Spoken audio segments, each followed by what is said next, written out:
Glória a Deus. Um bom dia, um bom domingo para todos. Eu cumprimento os irmãos, não só os que estão aqui presentes, mas também vocês que estão nos acompanhando pelas redes sociais, pela internet, YouTube.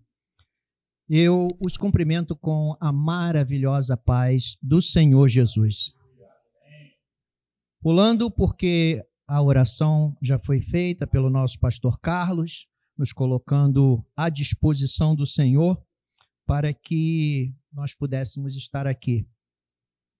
Eu quero pedir aos irmãos que abram as suas Bíblias na carta de Paulo aos Romanos, capítulo de número 14. Amém? Carta de Paulo aos Romanos, capítulo de número 14. A princípio, apenas o versículo de número 12. Diz assim a palavra do Senhor: de maneira que cada um de nós dará conta de si mesmo a Deus. Podemos assentar, meus irmãos? Irmãos, não é comum nem prudente nós retirarmos versículos isolados da palavra do Senhor para expressarmos uma ideia ou entendimento. Isso nós temos a certeza no nosso coração disso. Porém, eu tenho que admitir que há sim na Bíblia versículos, e não são poucos, que não só no texto e contexto, mas também isoladamente expressam claramente uma mensagem. E aí agora, eu peço permissão aos irmãos para orientar você que de repente chegou nesse vídeo e está nos acompanhando, que dê uma pausa nele, vá lá na descrição desse vídeo e busque o link da nossa EBD de hoje, porque nela, pela sabedoria do Senhor dada ao nosso mestre, pastor Reginaldo, na aula da EBD de hoje, ela traz toda a explicação e esclarecimento do que nós vamos ouvir nesta mensagem. Dá uma pausa. Enquanto isso, eu vou beber um golinho d'água. Amém? Voltamos. Hoje aqui, passeando pela palavra, nós vamos falar do amor. Vamos falar do amor, por quê? Alguns dias atrás, não sei se já chega a um mês, nas nossas reuniões de oração, uma irmãzinha nossa muito querida, ela falou do amor, trouxe a reflexão sobre o amor. E na hora que ela estava falando, o Senhor falou ao meu coração fortemente: é isso que eu quero que você fale para a minha igreja. Então é isso que nós vamos fazer aqui hoje. Vamos falar do amor. O amor com A maiúsculo, objetivo das nossas vidas. Porém, de maneira diferente, chamando a atenção para um detalhe que pode não estar sendo percebido por grande parte da igreja. Nós vamos falar do amor com essa visão. Querem crucificar o amor outra vez.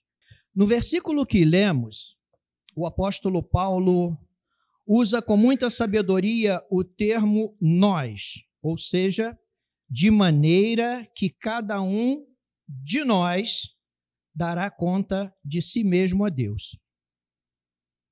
Ou seja, ele também se coloca no contexto cujo título do capítulo trata com os fracos na fé, dizendo assim, vamos seguir o nosso passeio.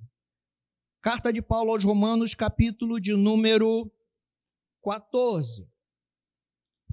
Ora, quanto ao que está enfermo na fé, recebei-o não em contendas sobre dúvidas, porque um crê que de tudo se pode comer e outro, que é fraco, come legumes.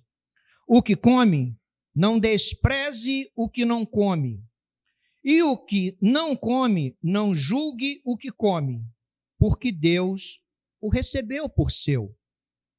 Quem és tu que julgas o servo alheio? Para seu próprio senhor ele está em pé ou cai. Mas estará firme, porque poderoso é Deus para o firmar. Um faz diferença entre dia e dia, mas outro julga iguais todos os dias.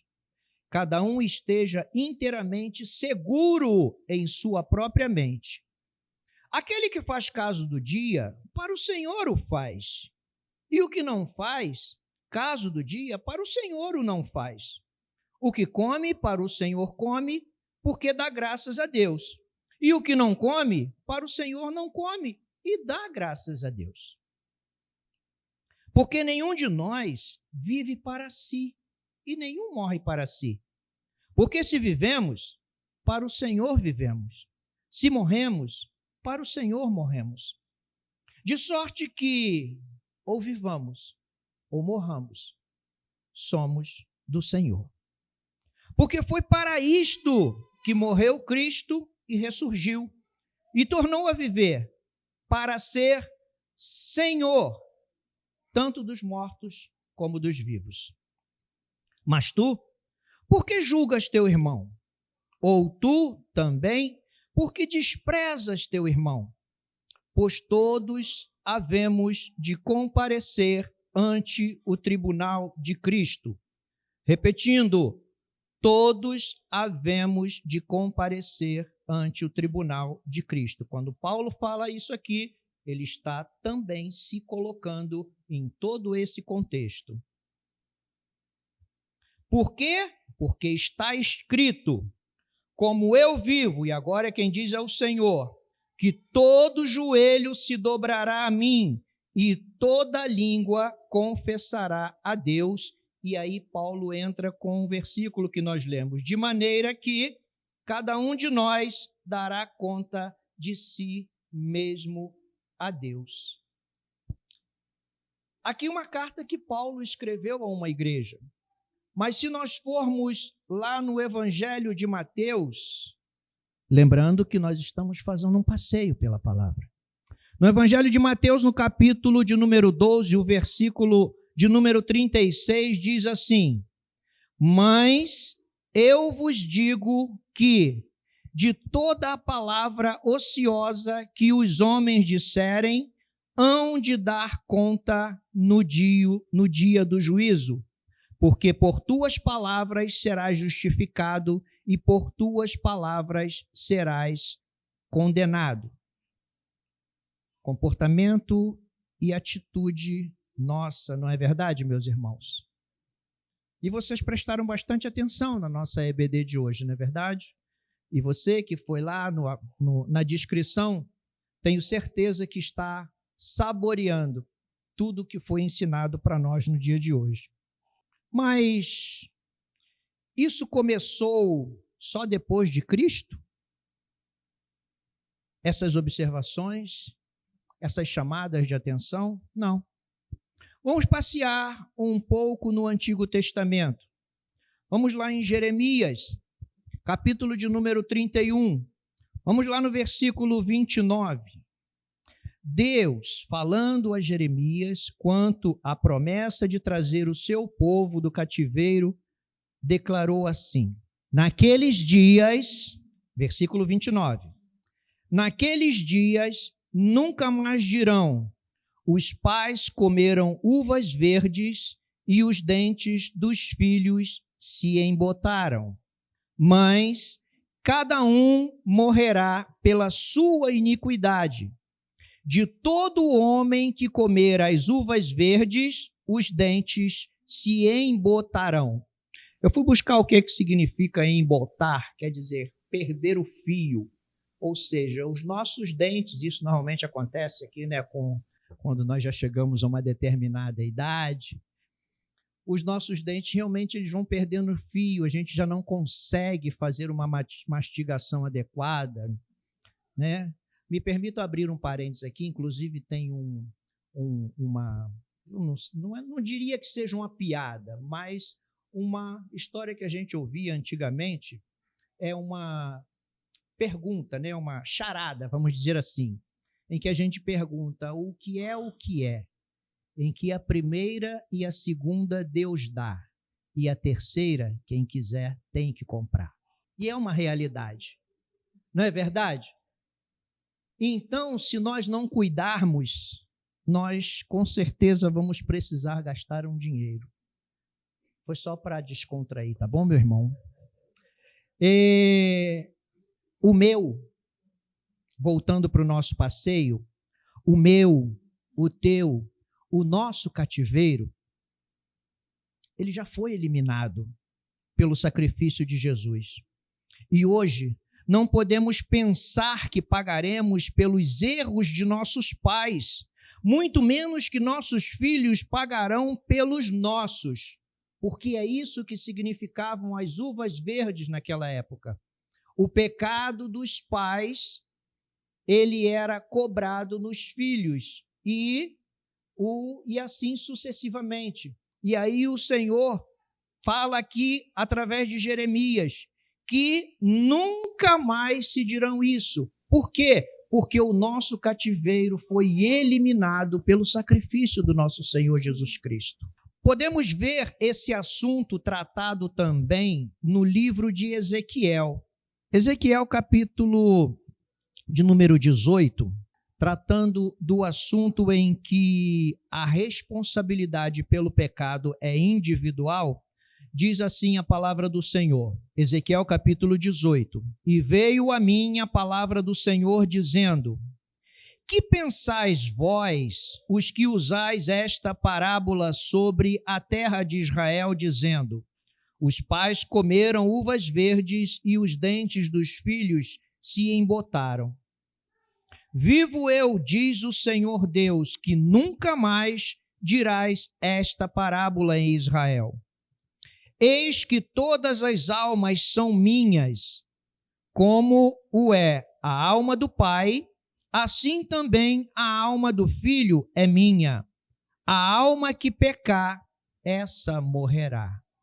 Uma evidência de que já lá atrás, quando o Senhor liberta o seu povo, ele declara que tudo pertence a ele. A alma do Pai, a alma do Filho. E ele jamais, porque o nosso Deus é um Deus de justiça, ele jamais iria atribuir a responsabilidade do meu erro ao meu filho ou a qualquer um dos irmãos. A nossa responsabilidade é individual. Mais à frente, este mesmo profeta, recebendo ordens do Senhor, nos alerta quanto a uma atribuição dada a cada um de nós, servos do Senhor. Vamos continuar o nosso passeio, vamos lá para Ezequiel, capítulo de número 33. Em Ezequiel, capítulo de número 33, o Senhor vai tratar, como nós estávamos aqui falando, de uma atribuição dada a todo servo do Senhor, uma responsabilidade que ele nos entregou para que nós venhamos a confirmar a explicação e as evidências nos apresentadas na nossa EBD de hoje, da questão do testemunho, do que nós precisamos fazer para realmente representar o Senhor Jesus. A palavra do Senhor diz assim, Ezequiel, capítulo de número 23, começando no versículo 1, quando ele fala do ofício do verdadeiro profeta. E veio a mim a palavra do Senhor dizendo, Filho do homem, fala aos filhos do teu povo e dize-lhes, quando eu fizer vir a espada sobre a terra, e o povo da terra tomar um homem dos seus termos, e o constituir por seu atalaia, e vendo ele que a espada vem sobre a terra, tocar a trombeta e avisar o povo, se aquele que ouvir o som da trombeta não se der por avisado, e vier a espada e o alcançar, o seu sangue será sobre a sua cabeça. Ele ouviu o som da trombeta e não se deu por avisado. O seu sangue será sobre ele, mas o que se dá por avisado salvará a sua vida. Eu aconselho a você que está nos assistindo e aos irmãos aqui, depois meditar em todo o capítulo de número 33 do livro de Ezequiel, porque mais à frente ele vai fazendo outras conjecturas, explicando também a nossa atitude contrariando a palavra. Porque assim como ele citou nestes versos que nós passeamos, que o atalaia cumpriu o seu papel, ele mais à frente trata do momento em que o atalaia despreza a ordem do Senhor e não cumpre o seu papel de alertar o povo quando a espada está vindo. E aí, aquele tal vai morrer na sua iniquidade, mas o sangue dele vai ser cobrado da mão do atalaia. Por quê? Porque o Senhor constituiu a cada um de nós que conhecemos a sua palavra. Não importa, não podemos nos assentar aí na Assembleia e atribuir esta responsabilidade somente ao pastor, somente ao ministro da escola bíblica dominical. Porque aqui, diz aqui, e o povo da terra tomar um homem dos seus termos e o constituir por seu atalaia. Ele não está aqui definindo função, definindo cargo, é um homem do povo.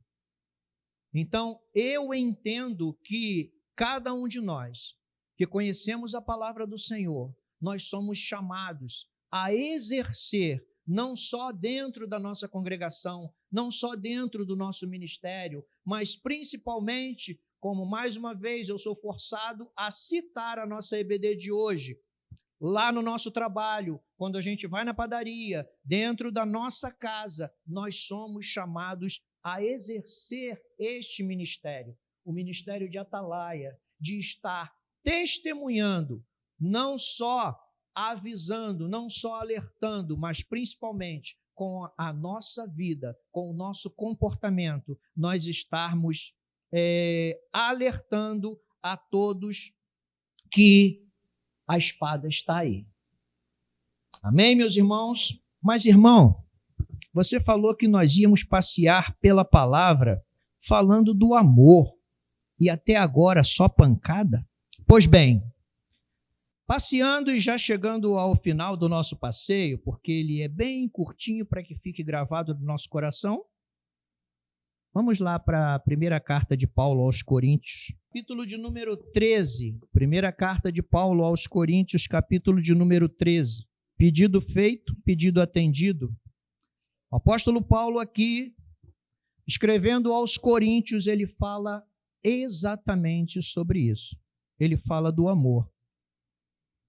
Diz assim a palavra do Senhor: ainda que eu falasse as línguas dos homens e dos anjos e não tivesse amor, seria como o metal que soa ou como o sino que tine. E ainda que tivesse o dom de profecia e conhecesse todos os mistérios e toda a ciência, e ainda que tivesse toda a fé, de maneira tal que transportasse os montes e não tivesse amor, nada seria. E ainda que distribuísse toda a minha fortuna para sustento dos pobres, e ainda que entregasse o meu corpo para ser queimado, e não tivesse amor, nada disso me aproveitaria. O amor é sofredor, é benigno. O amor não é invejoso. O amor não trata com leviandade. Não se ensoberbece. Não se porta com indecência. Não busca os seus interesses. Não se irrita. Não suspeita mal. Não folga com a injustiça, mas folga com a verdade. Tudo sofre, tudo crê, tudo espera, tudo suporta. O amor nunca falha. Mas havendo profecias, serão aniquiladas. Havendo línguas, cessarão. Havendo ciência, desaparecerá. Versículo 13. Agora, pois, permanecem a fé, a esperança e o amor. Estes três, mas o maior destes é o amor. Irmãos, nesse texto, o Senhor me fez algumas observações que eu quero compartilhar com vocês. E aí foi onde eu vibrei assistindo a nossa EBD. Façam um paralelo. No versículo 1, esta palavra nos diz assim: ainda que eu falasse as línguas dos homens e dos anjos e não tivesse amor, seria como o metal que soa ou como o sino que tine. Observação quanto a isso: que nós precisamos ter o cuidado para não sermos cristãos somente de barulho. Sejamos muito mais de testemunho de vida. Que nós não sejamos como o metal ou como o sino, ou então como o crepitar dos espinhos no fogo embaixo da panela, que faz muito barulho, mas está no fogo. E se não mudar o comportamento, o pensamento, a conduta de vida, vai permanecer no fogo. Os versículos 2 e 3 apresenta 4 letras que resumem o que somos sem o amor. Nada. Nada. Podemos ter todas as qualidades que nós imaginarmos na nossa mente, no nosso coração. Podemos ter poderes que nós achamos maravilhosos, mas é a palavra do Senhor quem está nos alertando com relação a isso. Há um que é maior. E se nós não tivermos amor, nada seremos, de nada vai adiantar termos todas essas coisas. É um cuidado que precisamos ter e atentar para isso. Apresenta aqui, a partir do versículo 4, características do amor que revelam como deve ser o cristão autêntico, temente a Deus. Olha só, vamos trocar aqui a palavra amor pela palavra cristão, que vai retratar muito forte como é que nós devemos caminhar, como é que nós devemos andar, como é que nós devemos testemunhar esse nome que nós pretendemos carregar, o nome de cristão. Então eu diria assim, que o Senhor me permita ler a palavra dele dessa maneira: o cristão é sofredor, é benigno. O cristão não é invejoso. O cristão não trata com leviandade, não se ensoberbece. Não se porta com indecência. O cristão não busca os seus interesses. O cristão não se irrita, não suspeita mal. O cristão não folga com a injustiça, mas se alegra e folga com a verdade. O cristão tudo sofre, tudo crê, tudo espera, tudo suporta. O cristão, na presença do Senhor, vivendo de verdade a palavra, embora sujeito às quedas, como foi evidenciado na nossa EBD, no final, o Senhor nos olhará e nos verá como se nós não tivéssemos falhado. Embora a caminhada é longa, mas entendendo que precisamos testemunhar de Jesus, nós vemos um gesto de amor para com os outros. É mandamento. Juntando o primeiro e o segundo, dá o maior mandamento da lei de Deus. Amarmos ao Senhor nosso Deus acima de todas as coisas e amar ao próximo como a nós mesmos. É mandamento. O verso 13, ele declara E é uma declaração que precisa ficar nos nossos corações. Agora, permanecem a fé, a esperança e o amor. Estes três, mas o maior destes é o amor. Ou seja, permanece o que é perfeito. O amor é perfeito. E aí, encerrando o nosso passeio, nós poderíamos nos questionar, mas está aí na palavra, onde diz que realmente o amor é perfeito? Onde o título da sua mensagem nos transmite realmente isso? Quem é esse amor de que nós estamos falando? 1 João, capítulo de número 4. Primeira carta do apóstolo João, capítulo de número 4. A partir do versículo 7. E aí eu já declaro para vocês, porque na versão da minha Bíblia, ele já coloca o título Deus é amor. Deus é amor. O perfeito, o soberano, aquele que tudo sabe, aquele que criou todas as coisas, aquele aos pés de quem nós devemos andar, aquele que nós devemos buscar em todos os momentos da nossa vida.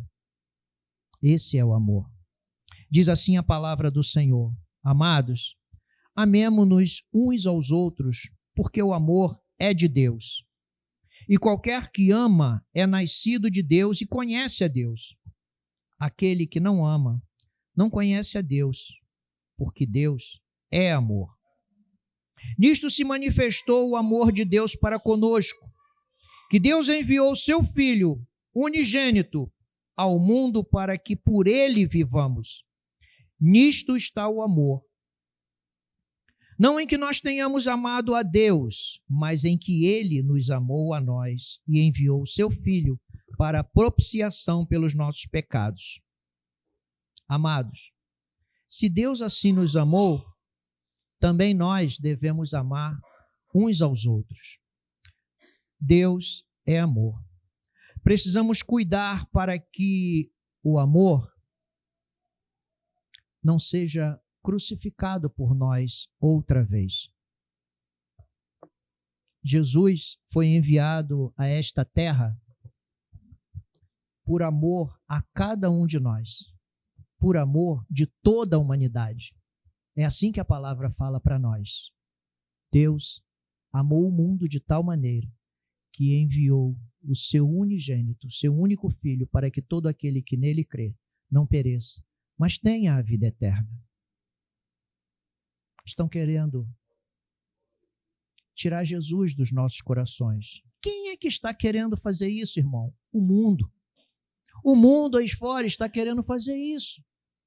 Nos oferecendo pratos deliciosos, saborosos à vista, aos olhos, aos nossos ouvidos.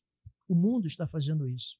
E se nós não tivermos o cuidado de atentarmos para a palavra, nós podemos sofrer uma opressão tal que, se não formos sábios, isso pode acontecer.